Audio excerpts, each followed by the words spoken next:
Vamos orar. Senhor,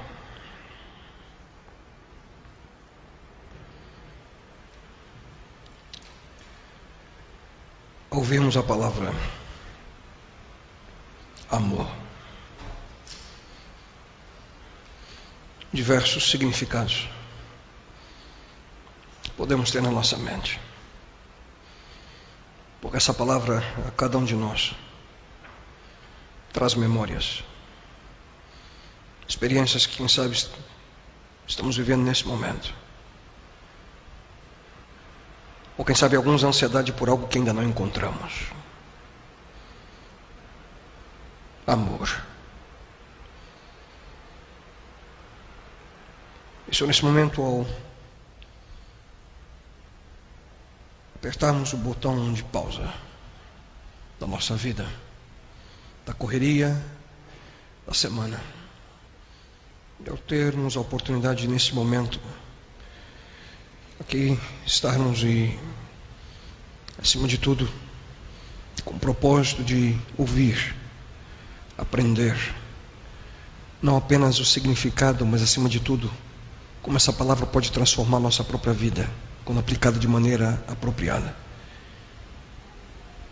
Suplico a Ti que possamos, nessa jornada de 10 semanas que iniciamos nesse momento, ter, Pai, a nossa mente e o nosso coração abertos para não apenas receber, Senhor, informação, mas acima de tudo, Senhor, que possamos estar abertos a usar essa informação e aplicá-la em nossa vida, para que possamos, bom Deus, viver de uma forma diferente. E neste momento, ao mais uma vez abrir Tua palavra, suplico, Pai, Tu possas falar a nós. Dá-nos, Pai, sabedoria. Dá-nos, Pai, discernimento. Mas acima de tudo, suplico a Tua presença entre nós. Isso eu Te lhe rogo em nome e pelo amor do Teu Filho amado, Jesus Cristo. Amém, Senhor. Amém. Olá, boa noite a todos. Nós nos sentimos felizes e honrados com a presença de cada um de vocês entre nós nesse início de noite. Bem-vindos à Nova Semente, uma comunidade adventista do sétimo dia que existe para que juntos possamos viver uma experiência real com Deus a cada final de semana.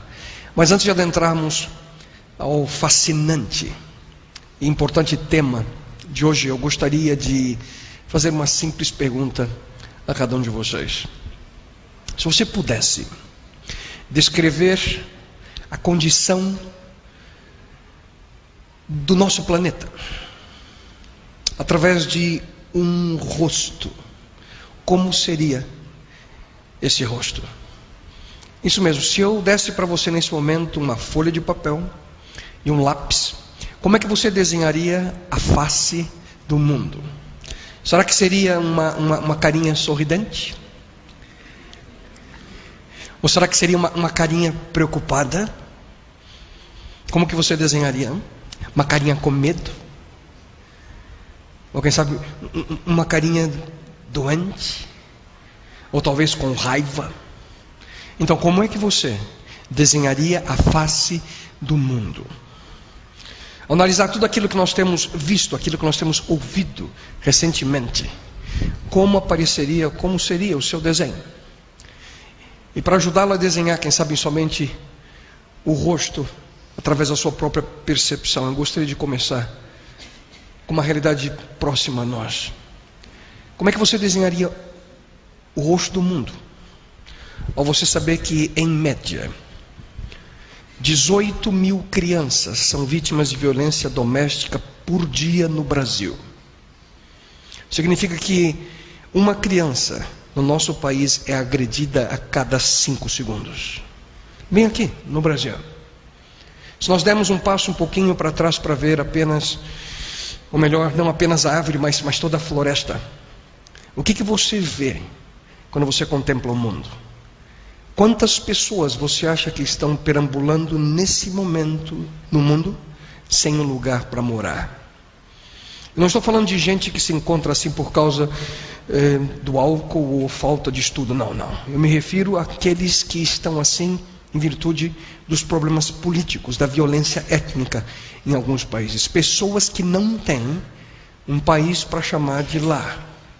Hoje, queridos, aos cuidados do alto comando das Nações Unidas para refugiados, existem mais de 9 milhões de pessoas refugiadas e crianças de rua.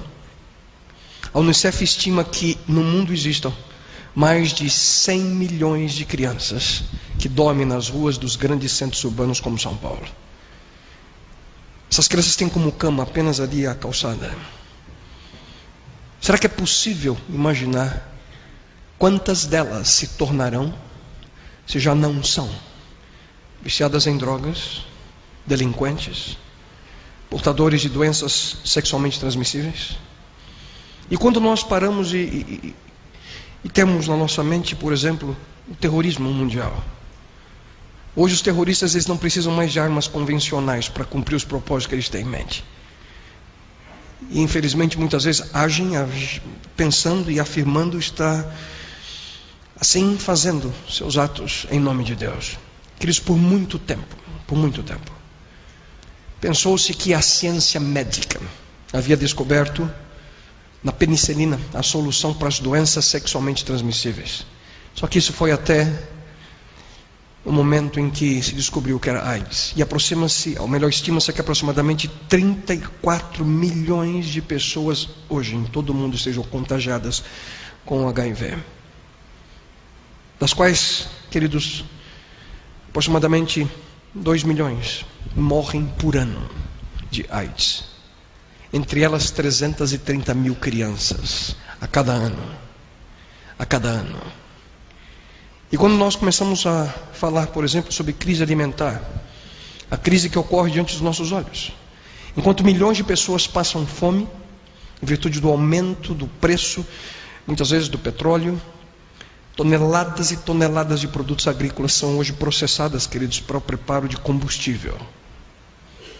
Para você ter uma ideia, a Organização Mundial de Saúde relata que 5 milhões de crianças morrem todos os anos por causas relacionadas com a má nutrição. 13.700 crianças morrem por dia. 10 crianças por minuto. No momento que eu comecei a falar até agora, provavelmente 40 delas já perderam sua vida. Fome. Então, como é que você desenharia o rosto do mundo?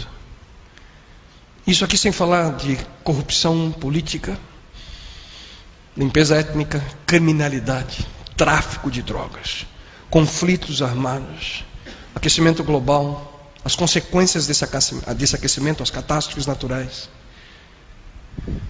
Eu pergunto a você, qual será, queridos, a principal razão dos nossos problemas? O interessante é que no final do século XIX, no início do século XX, houve um otimismo como nunca houve na história humana. E foi nesse período que nós chegamos no auge daquilo que nós conhecemos como racionalismo. As pessoas elas começaram a acreditar, começaram a crer que a solução para os problemas humanos estavam ali ao seu alcance. A tecnologia começava a oferecer seus benefícios. Máquinas a vapor, invenções que transformavam o processo da agricultura, da indústria. As pessoas começaram a viajar de maneira mais rápida. A comunicação começou a se desenvolver, principalmente com a chegada do telégrafo. E com essas maravilhas, as pessoas elas imaginaram que o fim dos problemas da sociedade moderna estavam ali às portas. As pessoas começaram a imaginar que pobreza, injustiça, doenças, criminalidade seriam banidas. As pessoas começaram a imaginar que a paz universal seria alcançada.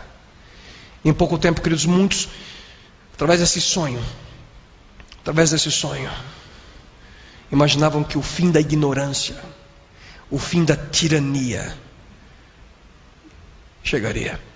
E essa euforia, ela está claramente estampada, queridos, na nossa bandeira nacional. O resultado seria ordem e progresso. Esse era o sonho do movimento moderno. Esse era o sonho positivista. Que o amor por princípio, que a ordem por base, o progresso por fim. Seu sentido, queridos, era a realização dos ideais da República, a busca de condições sociais básicas, respeito aos seres humanos, salários dignos, o melhoramento do país, em todas as áreas, em termos materiais, intelectuais, mas principalmente moral. Mas eu pergunto a você, será que isso aconteceu? Será que é isso que nós vemos ao nosso redor? Na verdade, queridos, poucos pensam assim hoje. O otimismo daquela época está dando lugar, queridos, a uma apreensão, dúvidas. E através do século XX, tivemos 2 grandes guerras mundiais. Todo aquele desenvolvimento tecnológico agora estava sendo usado para a destruição de outras pessoas. A famosa frase de Francis Bacon: conhecimento é poder. Agora ela passou a ser desafiada por filósofos como Michel Foucault, que dizia assim: conhecimento é poder para a destruição. E hoje, queridos, no mundo inteiro as pessoas perguntam, com tanta informação, com tanto avanço tecnológico, e alguns deles incríveis, como é possível vivemos ainda num país em que há fome? Como é possível vivemos num mundo em que há opressão, medo, falta de esperança? Alguém aqui tem medo? Alguém aqui se sente à vontade andando de carro 11h30 da noite por São Paulo? Por quê? O problema, queridos, é que nós estamos tentando fazer, e ouçam bem, nós como seres humanos tentamos fazer com que a ciência, a tecnologia cumpra uma tarefa que não foi designada a ela. A razão pela qual essas calamidades continuam, e de maneira crescente, queridos, é que elas não são problemas inerentemente científicos ou tecnológicos. Sabe por quê? Porque os piores problemas ao nosso redor, queridos, não são de natureza científica. Os piores problemas ao nosso redor são de natureza moral. O problema não é na falta de conhecimento. O problema está no excesso de egoísmo do coração humano. Pense comigo. A questão, por exemplo, da fome. Existem pessoas famintas não apenas por causa da escassez de alimento, ou por causa de secas, mas por causa da desigualdade na distribuição do alimento. Resultado da distribuição desigual de riqueza, transporte, educação, oportunidades. E o mesmo acontece com o problema relacionado com violência, terrorismo, aborto, vícios, AIDS. Se esses fossem problemas científicos e tecnológicos, já teriam sido resolvidos há muito tempo. Queridos, ouçam com atenção. Muitos dos problemas que nós vivemos não possuem solução intelectual.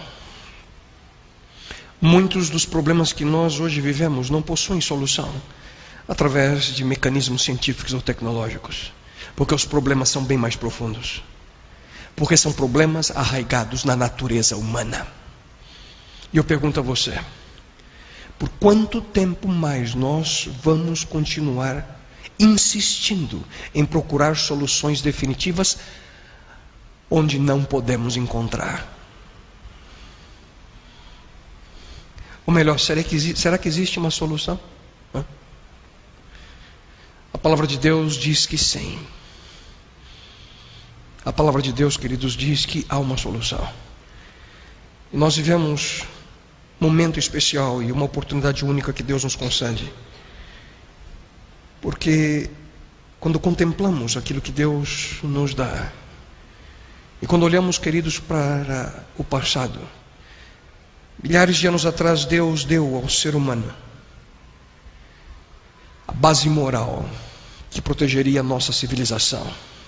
Deus escreveu com o seu próprio dedo em 2 tábuas de pedra valores morais.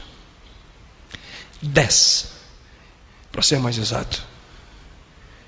10 valores morais que seriam o fundamento da nossa vida. Eles são o antigo código moral conhecido como os 10 mandamentos. Os 10 mandamentos, queridos, é algo que, na sua essência, tanto judeus, muçulmanos, cristãos concordam. E pela importância desse código moral para nós como seres humanos, durante as próximas 10 semanas, incluindo hoje, nós estaremos estudando cada um desses princípios,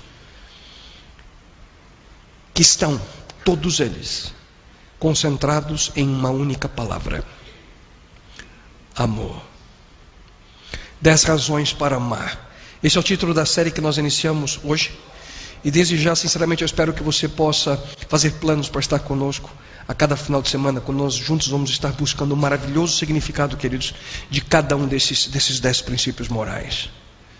Logo após ter dado os 10 mandamentos ao seu povo, ouçam com atenção o que Deus diz: guardem sempre no coração os mandamentos que eu lhes estou dando hoje, e não deixem de ensiná-los aos seus filhos. Leio novamente. Guardem sempre no coração os mandamentos que eu lhes estou dando hoje, e não deixem de ensiná-los aos seus filhos. Percebo aqui 2 palavras: guardem e ensinem. Eu pergunto a você, será que nós estamos vivendo assim? Quando você diz para o seu filho, não brinque com a faca, o que é que você tem em mente? Hein? Protegê-lo, com certeza. Preservar o filho, quem sabe, de um momento de tristeza. Pouco tempo atrás, eu dei para minha filha um celular, que eu não estava usando o celular mais. E a Isabela, a mais velha, ela tem uma mania de limpeza tremenda. Tudo ela pega, ela sai limpando. E eu vi ela limpando o celular, disse: cuidado, não molhe o celular. E para minha surpresa, poucos dias depois, ela pôs na pia e estava ali dando um banhinho especial nele, né? E é desnecessário dizer que o celular teve um triste fim, morreu. E eu disse para ela: filha, eu falei para você. Ela ficou triste com tudo aquilo, chorou. Pai, o que aconteceu? Morreu, filha, esquece. A gente orienta o nosso filho para evitar que ele se machuque e para evitar decepções, tristezas. Da mesma forma, Deus diz não para nós, queridos, sempre com um propósito positivo. Quando Deus diz não, a sua única intenção é nos proteger. Só que quando nós ignoramos o conselho, nós damos o primeiro passo em direção exatamente às dificuldades. Queridos, Deus, Ele desenhou o universo dentro de leis universais. Existem certas leis físicas que o universo existe dentro delas. Por exemplo, a lei da gravidade. Se você ignora a gravidade, você pode ter certeza que você vai se machucar. Não há como ignorar as leis físicas, porque as consequências são certas. Da mesma forma acontece quando nós ignoramos as leis morais que Deus nos concede. Elas não são opcionais. Mas muitos pensam assim: faço se der, faço se eu quiser. Deus diz: se você levar as minhas instruções a sério, você vai ser bem-sucedido. Do contrário, filho, filha, você colherá as consequências. Nos anos 60, o pensamento popular era basicamente esse: viva como quiser, viva sem fronteiras, viva sem limites. E os resultados dessa permissividade, queridos, nós colhemos nos nossos dias. Nós precisamos de parâmetros. E nada melhor do que seguir, queridos, a orientação do próprio Criador. E dentro desses parâmetros, o mais importante gira em torno das nossas prioridades. E quando nós começamos a falar sobre prioridades, qual é o aspecto mais importante da nossa vida? Se você parar nesse momento, o que você tem em sua mente agora? Qual é a coisa mais importante da sua vida? E é por essa razão que Deus nos concedeu o primeiro mandamento. O primeiro mandamento que aponta a nós a importância de amar acima de tudo. E a lei moral de Deus tem como primeira orientação o seguinte: não terás outros deuses diante de mim. Qual que é o princípio aqui? Coloque Deus em primeiro lugar. Em outras palavras, não entregue a sua lealdade, não entregue a sua devoção a coisas que na realidade não são deuses. Não conceda um lugar supremo na sua vida a algo ou alguém que no fim só irá trazer decepção, irá machucá-lo. Nesse mandamento Deus pede prioridade na sua vida. Mas o que significa não ter outros deuses? Eu pergunto a você. O que significa não ter outros deuses diante de nós? E notem que no texto bíblico que eu acabo de ler, esses deuses estão com D minúsculo. Por uma simples razão: Deus é único. Mas o que são esses deuses? Hein? Um Deus com D pequeno, queridos, pode ser qualquer coisa. Qualquer coisa que domina a sua vida. Qualquer coisa que controla a sua existência. Pode ser um emprego, sem dúvida alguma. Será que pode ser outra pessoa? Claro. Dinheiro? Certamente. Sexo? Sim. Poder? Sem dúvida alguma. Diversos aspectos da nossa vida que, quando colocados como prioridade, tornam-se deuses a nós. Deus diz: não terás outros deuses diante de mim. Queridos, no Novo Testamento nós encontramos um momento em que Jesus ele foi tentado por Satanás. E ele foi tentado através de um ataque direto, um ataque frontal contra exatamente o primeiro mandamento. Em primeiro lugar, Satanás ele mostrou para Jesus todos os reinos ali do mundo, a glória deles. E depois, ao mostrar tudo isso, ele diz: tudo isso te darei, se prostrado me adorares.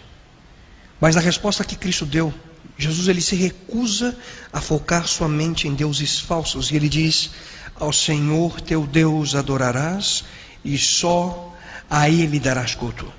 Em outras palavras, Jesus apontou para o fato de que a questão por detrás de aceitar outros deuses, ela está relacionada com uma palavra: adoração.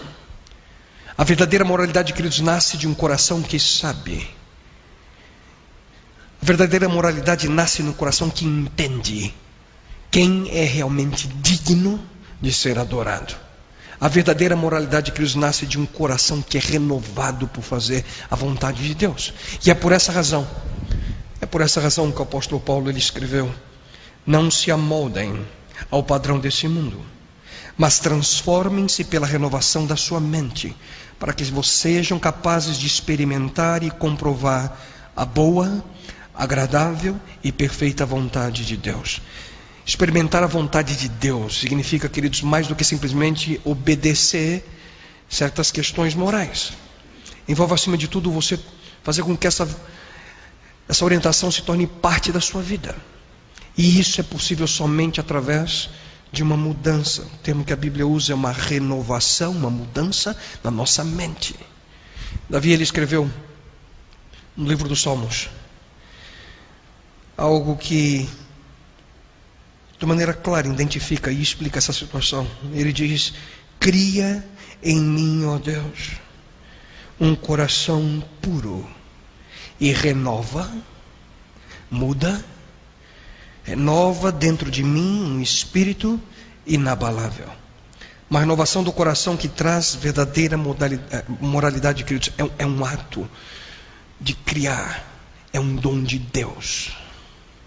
Certa vez alguém perguntou para Jesus: mestre, qual é o maior mandamento? E Cristo responde citando Deuteronômio 6:5. Jesus respondeu: amarás o Senhor teu Deus de todo o teu coração, de toda a tua alma e de todo o teu entendimento. Esse é o grande e primeiro mandamento. Quando foi tentado por Satanás, Jesus disse que o primeiro mandamento nos ordena adorar a Deus. E aqui ele diz que isso significa amá-lo. Queridos, entendam bem, amar, assim como adorar, é uma atitude do nosso coração. É uma disposição de tornar Deus o primeiro.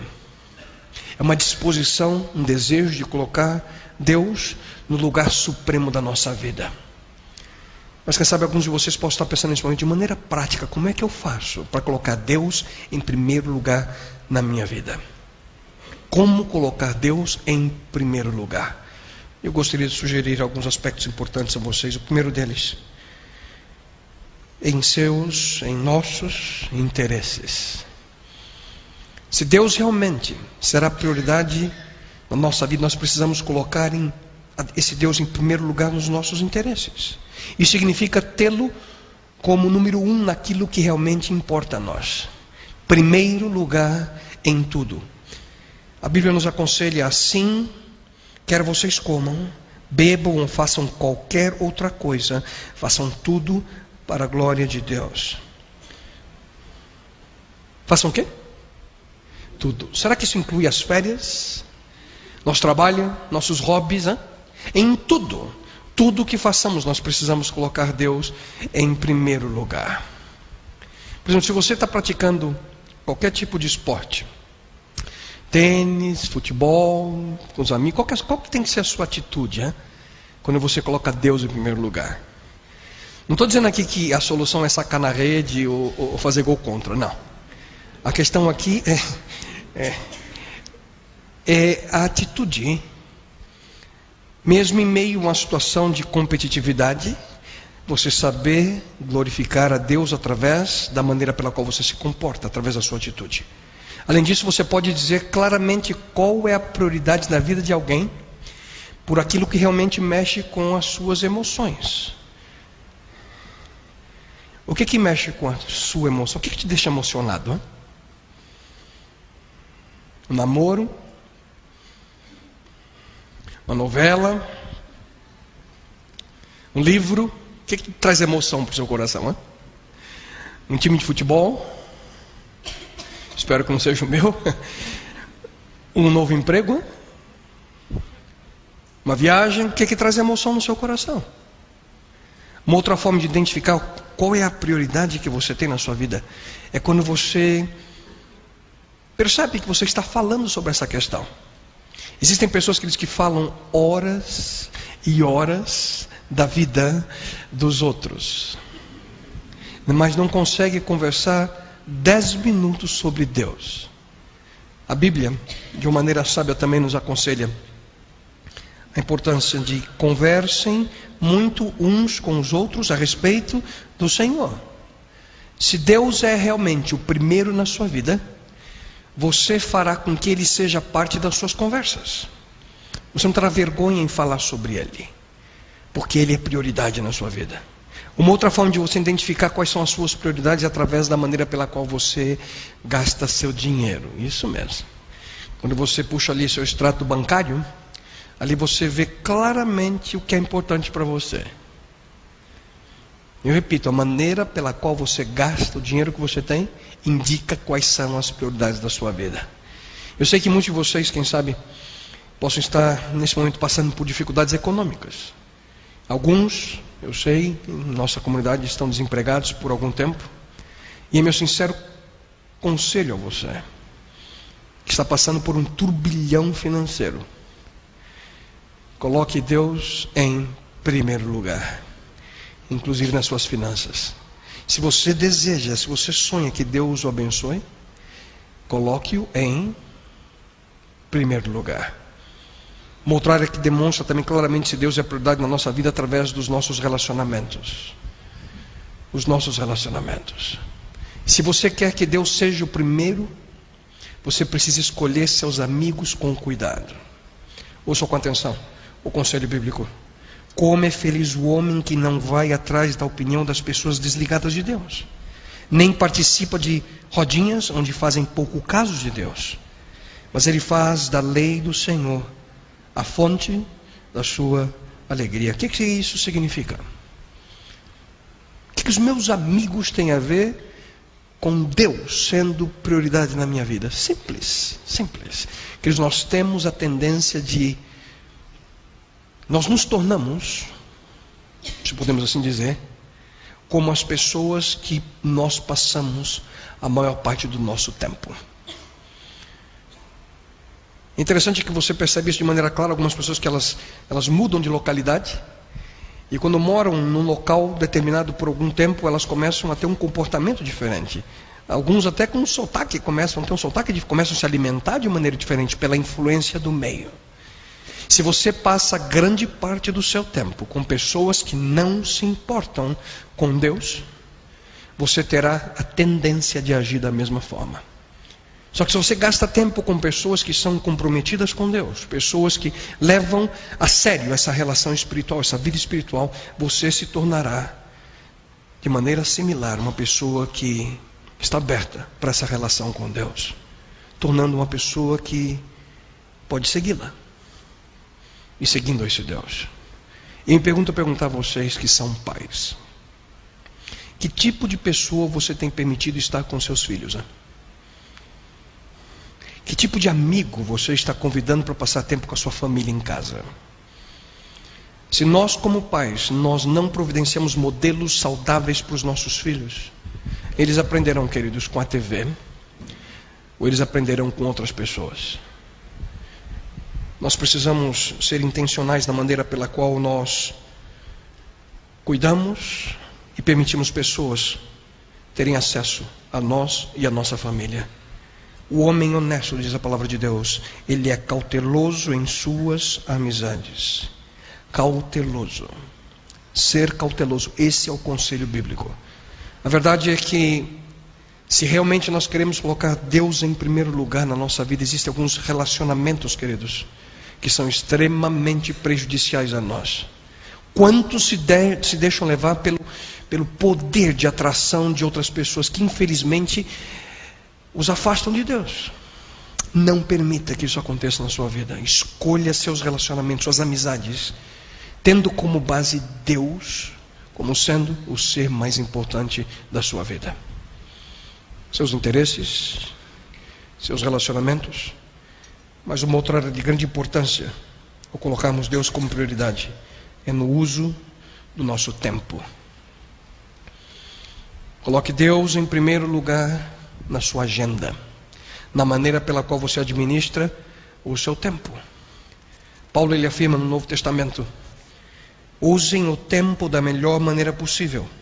Apeguem-se firmemente àquilo que sabem ser a vontade de Deus. Mas como que nós colocamos Deus em primeiro lugar na nossa agenda, a agenda diária?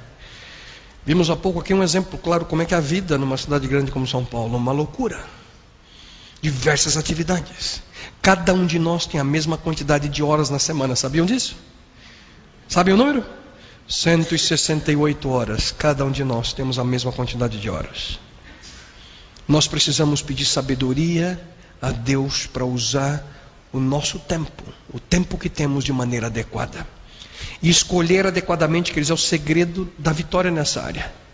O inimigo de nossas almas, queridos, ele sabe que se não puder nos tornar maus, a maneira de nos vencer é nos tornar ocupados.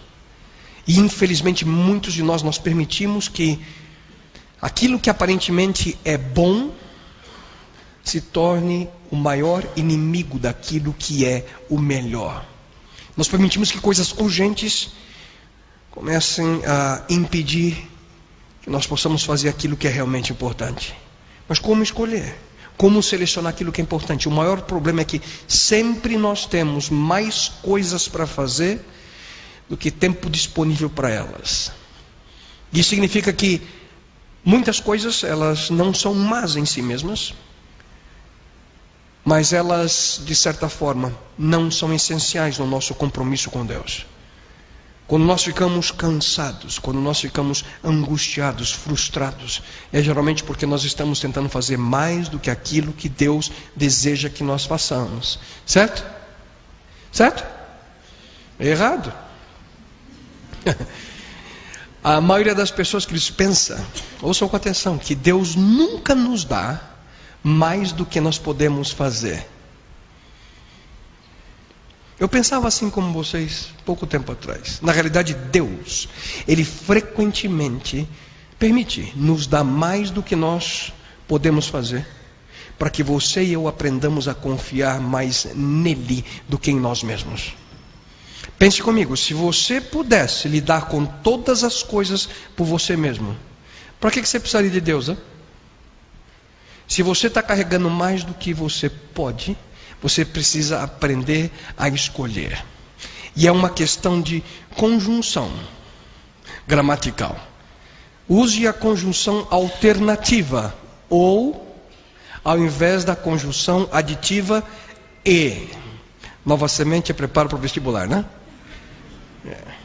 Ou. É que nem quando você vai, por exemplo, num almoço tipo buffet. Lá você tem quantas opções? Muitas opções, diversas massas, tipos de carne, saladas. E geralmente a nossa tendência é usar só o E, né? Eu vou comer um pouquinho do frango e da carne, e da salada e da massa e do feijão. E a gente só soma. Nós precisamos que eles aprendam a usar o ou. Ou essa salada ou a outra. Ou essa massa ou o arroz. Da mesma forma na nossa vida. Às vezes eu fico pensando como conseguir enfrentar a semana. Filhos pequenos, tempo com a esposa, tempo com eles, o estudo, o preparo, as atividades profissionais. E nós queremos fazer tudo. Vamos somando. Há um momento que nós precisamos parar e entender o que é mais importante. Ou isso ou aquilo. Mas como escolher com sabedoria? Nós precisamos começar nosso dia, queridos, com a presença de Deus. Se você quer que Ele seja o primeiro na sua família, se você quer que Deus seja o primeiro no seu emprego, na sua vida, nos seus estudos, você precisa encontrar-se com esse Deus, não somente aqui, mas a cada dia. Não interessa quando, onde ou por quanto tempo, mas passe tempo com Deus. Tente acordar, quem sabe, 15 minutos antes. Leia a sua Bíblia. Não no final do dia, quando você não tem mais força. Converse com Deus em oração. Peça a Ele: Senhor, me dê orientação de como eu devo viver nesse dia. Como é que eu devo proceder? Quais devem ser meus objetivos? Minhas prioridades? Queridos, esse é um assunto tão sério, tão simples e sério ao mesmo tempo. Até Jesus Cristo sentia essa necessidade. Eu pergunto a você se o próprio Filho de Deus precisava passar tempo com Deus o Pai. Eu pergunto, e nós? Será que precisamos? A Bíblia, de uma maneira especial, diz a nós: de madrugada, quando ainda estava escuro, Jesus levantou-se, saiu de casa e foi para um lugar deserto, onde ficou orando. E me permita ser bem direto e sincero com vocês, que eles não têm outra forma. Ah, pastor, eu quero tanto mudar na minha vida. Sinto, não tem outro jeito. Se nós não somos intencionais nessa área, se nós ficamos tão ocupados com todas as outras coisas do dia a dia, e nós nos esquecemos de Deus, a mudança não ocorrerá. Coloque na sua agenda um tempo diário para estar com Deus. Ore a Ele. Seja grato a Deus por aquilo que Ele tem concedido a você. Ore em voz alta com sua família. Não precisa ser uma oração longa, mas essa é uma demonstração visual para os seus filhos de que Deus é prioridade na sua família. Não saia de casa sem antes orar. Não dirija seu carro sem antes pedir a presença de Deus do seu lado. Esse é um hábito que sempre temos em casa. Não saímos sem orar.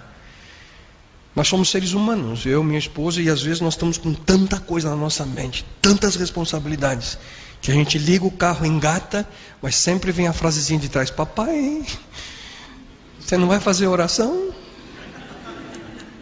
Vou, filha, vou fazer oração.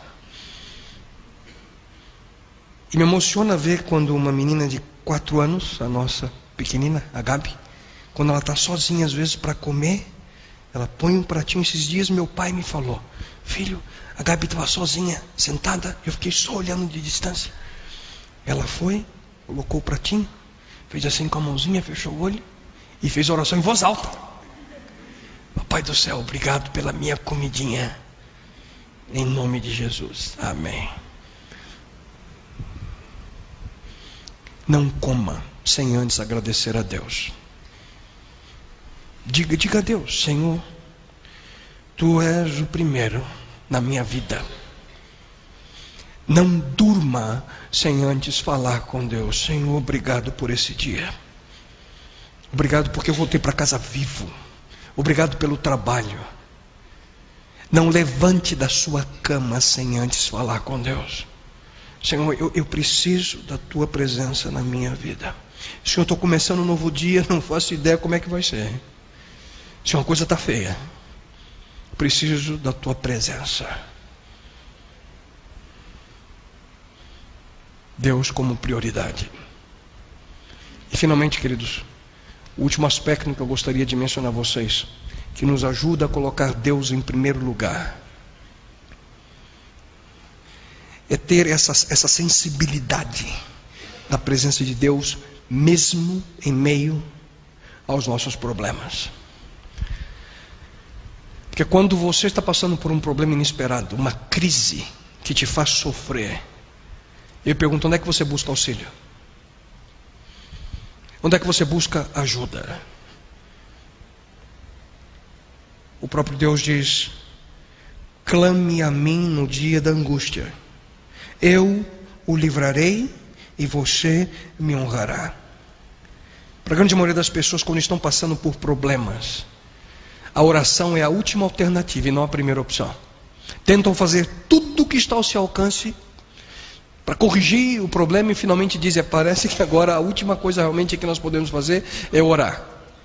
A oração, queridos, precisa ser a primeira opção e não a última alternativa. E quando você está para perder o controle, quando você está para perder um contrato, quando você está sendo injustiçado por alguém, quando você está vivendo angustiado, uma situação adversa, ore: Senhor, me ajude. Faça de Deus a sua prioridade em momento de crise, porque esse Deus que Ele está esperando por você, Ele nos comanda, Ele nos convida. Volte a sua atenção a Ele, coloque-o em primeiro lugar. Em outro salmo, Deus, Ele de maneira extraordinária diz: Ele me invocará, eu lhe responderei. Extraordinário isso, queridos. Deus diz: na sua angústia eu estarei com Ele, livrá-lo-ei e o glorificarei. Deus está dizendo aqui: coloque a minha presença na sua vida em primeiro lugar, mesmo no momento de angústia. E alguns pensam: eu fico com vergonha de pedir ajuda para Deus no momento de dificuldade, porque eu nunca vou a Ele quando as coisas vão bem. Só que Deus está disposto a ajudá-lo, Deus está disposto a confortá-la. E aqui nós nos deparamos com um aspecto de suma importância, queridos. Quando é que nós sabemos que Deus é o primeiro na nossa vida? Sabe quando? Quando nós paramos de nos preocupar. Porque preocupação, queridos, é um indicativo de que Deus ainda não está no controle total de alguma área da nossa vida. Quando Deus não é prioridade nas minhas finanças, eu me preocupo constantemente com elas. Como é que está a conta? E como é que eu vou pagar? Quando Deus não é prioridade nos meus relacionamentos, eu me preocupo constantemente com eles. Quando Deus não é prioridade no uso do meu tempo, eu vivo preocupado em fazer mais do que aquilo que eu posso. Quando Deus não é prioridade, Quando eu estou passando por momentos de crise, problemas, dificuldades, provações, eu vivo constantemente preocupado sem encontrar solução para eles. O próprio Jesus Cristo, queridos, ele afirmou a nós de uma maneira única e singular: busquem, pois, em primeiro lugar o reino de Deus e a sua justiça, e todas essas coisas lhes serão acrescentadas. Esse, queridos, é o antídoto para a preocupação. Alguém aqui se preocupa? Esse é o remédio. O remédio para a preocupação humana, queridos, é esse: coloque Deus em primeiro lugar.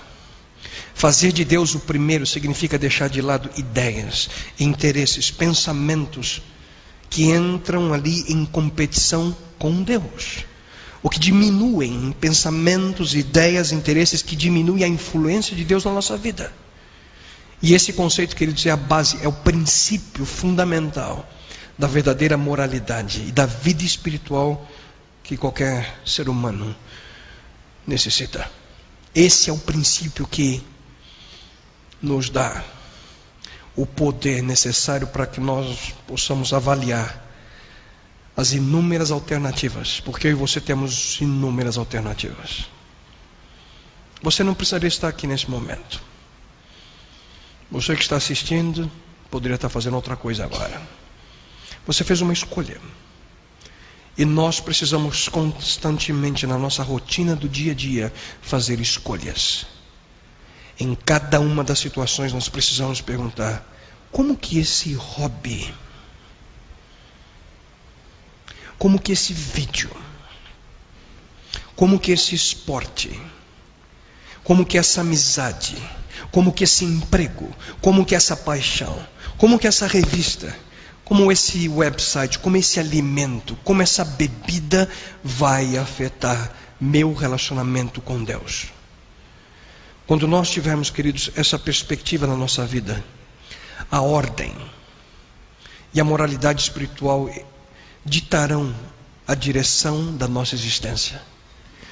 Esse é o momento em que a paz substitui a angústia. Esse é o momento, queridos, em que a esperança substitui o desespero. Esse é o momento que a tranquilidade substitui preocupação. Esse é o momento que a presença do próprio Deus substitui solidão.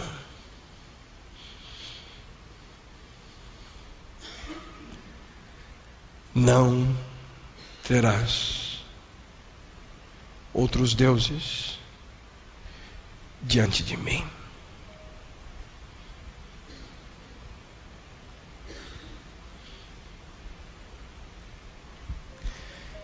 Infelizmente, muitas pessoas que dizem crer na existência de Deus nunca chegam ao ponto de torná-lo realmente o primeiro na sua vida.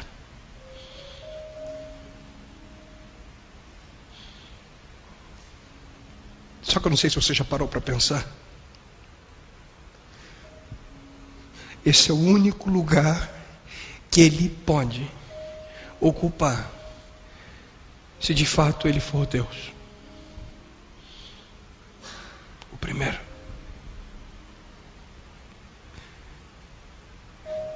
Exatamente por essa razão, queridos, que esse mandamento é o primeiro na lei moral de Deus, os 10 mandamentos.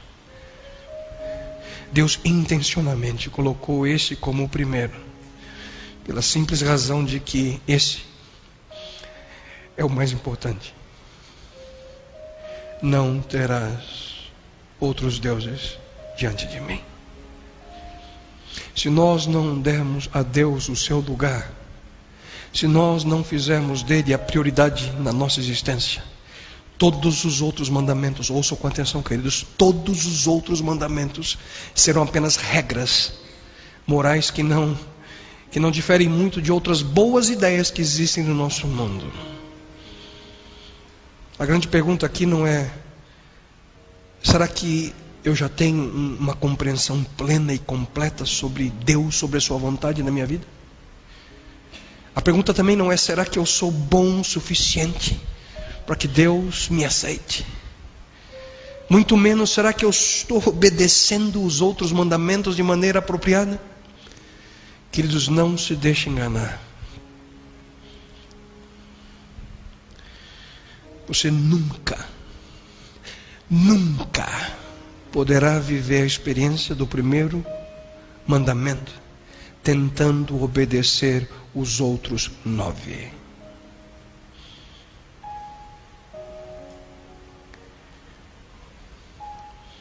Ao contrário, sem a experiência do primeiro, nunca poderemos guardar de maneira correta os que seguem. A pergunta que realmente nós precisamos fazer hoje é simples: será que eu estou realmente disposto a permitir que Deus ocupe o seu verdadeiro, o seu legítimo lugar na minha vida? Será que eu e você estamos dispostos a torná-lo primeiro? Será que estamos dispostos a orientar todas as outras dimensões da nossa vida, da nossa existência ao redor de Deus? Deus como prioridade na nossa vida. Eu queria convidar que você, nesse momento, pensasse nisso com cuidado. Eu queria que você pensasse nisso, numa atitude de oração. Será que Deus é realmente a prioridade da minha vida? Será que Deus ocupa o primeiro lugar na minha existência? Não quer você aproveitar esse momento e dizer isso pessoalmente para Ele? Não saia daqui sem fazê-lo. Pai eterno, Senhor, nesse momento não é apenas a minha voz, Senhor, não apenas a minha súplica, mas a súplica de cada um de nós, aqueles que aqui estão nesse auditório, aqueles que estão no seu lar nesse momento assistindo, aqueles que verão essa programação através da TV. Cada um de nós, Senhor, nesse momento queremos, em sinceridade, dizer-te: Senhor, me perdoe pelos momentos na minha vida em que fiz escolhas, em que tomei caminhos que não permitiram que tu ocupasses a posição de prioridade, o número 1 na minha vida. Senhor, me perdoe. Senhor, nos perdoe. E ajuda-nos a que nós possamos compreender, Senhor, que se queremos viver de maneira apropriada, segundo o teu sonho a nós, nós precisamos tomar importantes decisões. Decisões, Senhor, que permitam que o Senhor ocupe o principal lugar. Que o Senhor possa ser o número 1 na nossa existência. Em todas as áreas, Senhor. Em tudo aquilo que somos, aquilo que temos. Queremos dizer-te nesse momento: Senhor Deus, vem e habita em mim. Senhor, ocupe o primeiro lugar. Não terás outros deuses diante de mim. E oramos a Ti, Senhor, a que nós possamos com sabedoria identificar cada um desses deuses, cada uma das coisas, das pessoas, das situações da nossa vida que hoje ainda estão ocupando o lugar que pertence a Ti. Dá-nos com sabedoria, dá-nos força, dá-nos, Pai, convicção, a que possamos remover tudo e qualquer coisa que hoje esteja atrapalhando o nosso relacionamento contigo. Que possamos, Senhor, tê-lo bem próximo de nós. E que essa aproximação, Senhor, venha de maneira real transformar a nossa vida, segundo o teu coração. Abençoa-nos, Pai. Despede-nos em tua presença. E que esse momento tão especial, Senhor, esse momento único, não seja algo que possamos viver por poucos minutos, esses minutos que aqui estamos, mas que possamos, Senhor, levar na nossa vida, ao sairmos desse local nesse momento, que durante os dias dessa semana possamos viver essa experiência, Senhor, de tê-lo como prioridade na nossa vida. E que no próximo sábado, ao retornar, possamos, bom Deus, retornar pessoas diferentes. Pessoas, Senhor, que estão aprendendo pouco a pouco o que é amor. Isso te lhe suplicamos em nome e pelo amor de teu Filho Jesus Cristo. Amém, Senhor. Amém, Pai. Amém, Senhor. Foi uma alegria imensa tê-los aqui conosco. Fico feliz pela a decisão que você tomou de estar conosco nesse início de noite. E eu gostaria de, antes de sair, de despedir de vocês a porta, de uma maneira especial, adverti-los de algo. Se você já passou por dificuldades na sua vida, se prepare que você vai enfrentar mais essa semana. Tudo o que o inimigo de nossas almas puder fazer para que você não esteja aqui sábado que vem, ele fará. E quem sabe, se você tomasse uma decisão nesse momento, não importa o que acontecer, eu estarei presente. Seria maravilhoso juntos poder passar essas semanas. Que você possa colocar como prioridade esse momento especial com Deus. E que Ele possa, de uma maneira muito especial, abençoá-lo, protegê-lo. E que juntos possamos crescer ao seu lado. Que Deus os abençoe. Uma linda semana a todos.